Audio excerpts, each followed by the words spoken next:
अस्सलामु अलैकुम, मैं हूं Sheikh Umar. City India News में आप तमाम का इस्तकबाल है। आइए देखते हैं आज की टॉप 10 न्यूज़। एक के बाद एक इस्लामी शियार और मुस्लिम हुक्मरानों के आसार फिस्ताई ताकतों की नजरबद का शिकार हो रहे हैं। इसी तनाजुर में वाराणसी की ज्ञानवापी मस्जिद, कुतुब मीनार और ताजमहल के बाद अब दिल्ली की जामा मस्जिद भी हिंदू तंजीमों के निशाने पर आ गई है। हिंदू महासभा के सदर स्वामी चक्रपाणी ने दावा किया है कि जामा मस्जिद के नीचे हिंदू देवी देवताओं की मूर्तियां हैं। चक्रपाणी ने वजीर आजम नरेंद्र मोदी और वजीर दाखिला को खत लिखकर जामा मस्जिद के चबूतरे को सीढ़ियां खोदकर मफरूजा मूर्तियां हटाने की अपील की है। स्वामी चक्रपाणी ने शाही इमाम से जामा मस्जिद की खुदाई की इजाजत मांगी है। उन्होंने कहा कि इस तरह जो भी सच होगा वो आवाम के सामने आएगा। हिंदू महासभा ने यह मुतालबा ऐसे वक्त किया है जब वाराणसी की ज्ञानवापी मस्जिद में नाम निहाद शिवलिंग पाए जाने का दावा किया जा रहा है, जिसे मुस्लिम फरीक ने वजू खाने के हौज में नस्ब किए गए फव्वारा करार दिया है। ख्याल रहे कि यह पहला मौका नहीं है जब स्वामी चक्रपाणी ने ऐसा बयान दिया हो। इससे पहले भी उन्होंने मुतालबा किया था कि दिल्ली का नाम बदलकर इंदिरा परिषद रख दिया जाए, क्योंकि इस नाम की बहुत अहमियत है। अगर दिल्ली का नाम बदलकर इंदिरा परिषद रख दिया जाता है तो दिल्ली में बारिश होगी और दिल्ली में खुशहाली आएगी। सियासत में मुस्तकिल दोस्त और दुश्मन नहीं होता, इस मुहावरे पर आइंदा असेंबली इंतखाबात में अमल आवारी के लिए वाईएस जगन मोहन रेड्डी कोशां दिखाई दे रहे हैं। राज्यसभा की 4 सीटों के लिए जगन मोहन रेड्डी ने तेलंगाना से ताल्लुक रखने वाले 2 शख्सियतों का इंतखाब करते हुए सियासी हलकों में नई बहस छेड़ दी है। आंध्र प्रदेश में राज्यसभा की सीट के कई दावेदार थे, लेकिन जगन ने अपने वकील निरंजन रेड्डी और बीसी लीडर आर कृष्णैया को राज्यसभा के लिए नामजद करने का फैसला करते हुए हर किसी को हैरत में डाल दिया है। सियासी मुबस्सिरीन का कहना है कि जगन मोहन रेड्डी आइंदा असेंबली इलेक्शंस में बिलवास्ता तौर पर टीआरएस की मदद कर सकते हैं। तेलंगाना की 2 शख्सियतों को राज्यसभा का टिकट देकर जगन मोहन रेड्डी ने इस बात के वाज़ेह इशारे दिए हैं कि वो तेलंगाना के असेंबली इलेक्शंस में हिस्सा ले सकते हैं। चीफ मिनिस्टर के चंद्रशेखर राव ने रियासत में शहरी और दही इलाकों की तरक्की से मुताल्लिक पल्ले प्रगति और पटना प्रगति प्रोग्राम के 3 जून से आगाज का ऐलान किया है। ये प्रोग्राम 15 दिन तक रियासत के तमाम इलाकों में जारी रहेगा। प्रगति भवन में जायजा इजलास के दौरान रियासती वज़रा ने तजवीज़ पेश की कि मौसम गर्मा के पेश नज़र रियासती सतह के प्रोग्राम को 20 मई के बजाय आइंदा की सितारे से शुरू किया जाएगा। चीफ मिनिस्टर ने वज़रा और ओहदेदारों के मशवरे को कबूल करते हुए 20 मई के बजाय 3 जून से शहरी और दही इलाकों की तरक्की पर मुश्तमिल प्रोग्राम शुरू करने का ऐलान किया। सदर प्रदेश कांग्रेस रेवंत रेड्डी ने कहा कि तेलंगाना में कांग्रेस बरसर इख्तियार आने के अंदरून 30 दिन किसानों के 2 लाख रुपए तक के खर्चात माफ कर दिए जाएंगे। इस ज़िम्मन में किसानों को अंदेशों का शिकार होने की जरूरत नहीं है। प्रेस कॉन्फ्रेंस से खिताब करते हुए रेवंत रेड्डी ने कहा कि वरंगल डिक्लेरेशन पर अमल आवारी के लिए कांग्रेस पार्टी पाबंद है। राहुल गांधी ने किसानों के लिए मुख्तलिफ मौज़ूआत पर मुबन्नी डिक्लेरेशन जारी किया है। उन्होंने कहा कि ज़राई मजदूरों को इंश्योरेंस स्कीम के दायरे के तहत शामिल किया जाएगा। रेवंत रेड्डी ने केसीआर पर रियासत को मखरूज करने का इल्जाम आयद किया और कहा कि हर शहरी 2 लाख रुपए से ज्यादा का मखरूज हो चुका है। केसीआर ने इंतखाबात के मौके पर आवाम से जो वायदे किए थे इन्हें फरामोश कर दिया गया। किसानों के खर्च की मुआफी और फसलों की खरीदी जैसे वायदे पूरे नहीं हैं।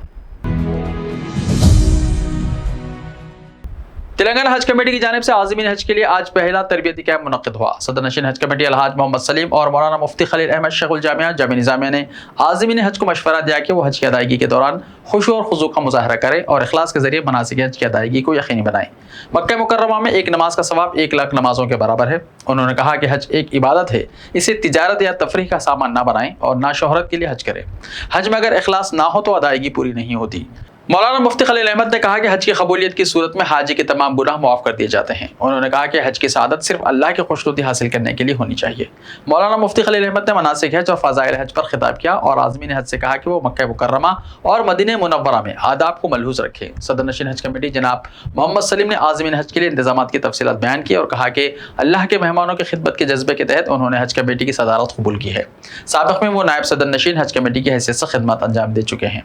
आज़मीन हज की खिदमत और कमेटी की सदारत मेरे लिए एजाज़ है। उन्होंने खादिमुल हुज्जाज से कहा कि वो आज़मीन के बेहतर तौर पर खिदमत करें। मोहम्मद सलीम ने बताया कि हज कमेटी दफ्तर में कंट्रोल रूम कायम किया जाएगा जो 3 शिफ्टों में काम करेगा। उन्होंने कहा कि हज कैंप और एयरपोर्ट पर आज़मीन हज के लिए तमाम तर सहूलतें फराहम की जाएंगी। एग्जीक्यूटिव ऑफिसर बी शफीउल्लाह ने कहा कि आज़मीन हज काबिल मुबारकबाद है जिन्हें इस सआदत के लिए मुंतखब किया गया है।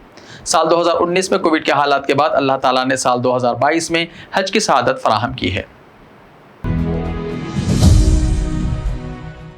हैदराबाद के शहरियों को आइंदा चंद दिनों में गर्मी की शिद्दत से राहत मिल सकती है, क्योंकि महकमे मौसमियात ने अबर आलूद मौसम और तेज हवाओं की पेशकश की है। महकमे मौसमियात के मुताबिक हैदराबाद में मौसम की तब्दीली से दर्जे हरारत में कमी वाक़ होगी और गर्मी की शिद्दत में कमी से शहरियों को राहत मिल सकती है। शहर में मंगल के दिन आजम तरीन दर्जा हरारत 36.8 डिग्री सेल्सियस रिकॉर्ड किया गया। शहर के बाज़ इलाकों मारटपल्ली, बहादुरपुरा, हिमायतनगर, अंबरपेट, बल्लागुड़ा और सईदाबाद में दिन का दर्जा हरारत 37 डिग्री सेल्सियस से कम रिकॉर्ड किया गया।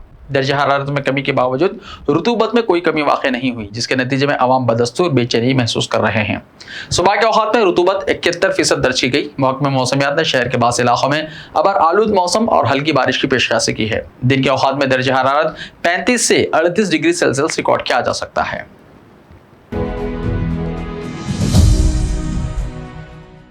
तेलंगाना अखिलियती मालियाती कॉर्पोरेशन ने रियासत में 4 स्किल डेवलपमेंट सेंटर्स कायम करने के अलावा महबूबनगर और निजामाबाद के कंप्यूटर सेंटर्स को तरक्की देने का फैसला किया है।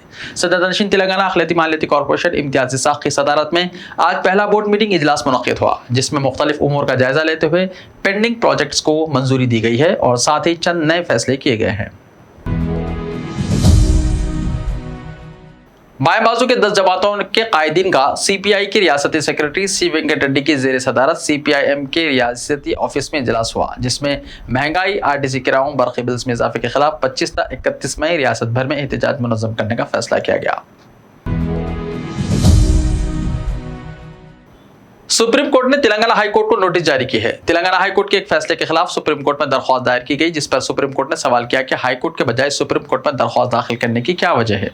जस्टिस ललिता की जेर क़यादत बेंच के सवाल पर दरख्वास्त गुजार ने बताया कि वेकेशन बेंच तातीलात के दौरान रिट और दिगर पिटीशन की समाअत से इनकार कर रहा है, जिसके सबब सुप्रीम कोर्ट से रुजू होना पड़ा। तातीलात के दौरान रिट और दिगर दरख्वास्तों की समाअत से इनकार के मसले पर सुप्रीम कोर्ट ने तेलंगाना हाई कोर्ट को नोटिस जारी करते हुए वजाहत तलब की है।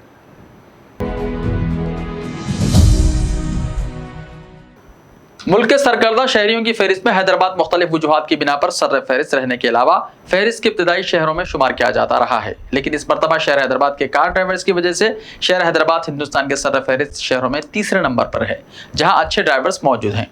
मुल्क भर में जूम के सर्वे में इसका इंकशाफ हुआ। ऐसे ही ताज़ा तरीन खबरों के लिए हमारे इस YouTube चैनल को सब्सक्राइब करते हुए इसके बेल आइकन को प्रेस कर लीजिए। लाइव वीडियोस देखने के लिए प्ले स्टोर से हमारे ऐप सिटी इंडिया न्यूज़ को डाउनलोड करें। लिंक्स डिस्क्रिप्शन में मौजूद हैं। मिलते हैं कल, तब तक के लिए अपना ख्याल रखिए। अल्लाह हाफिज़।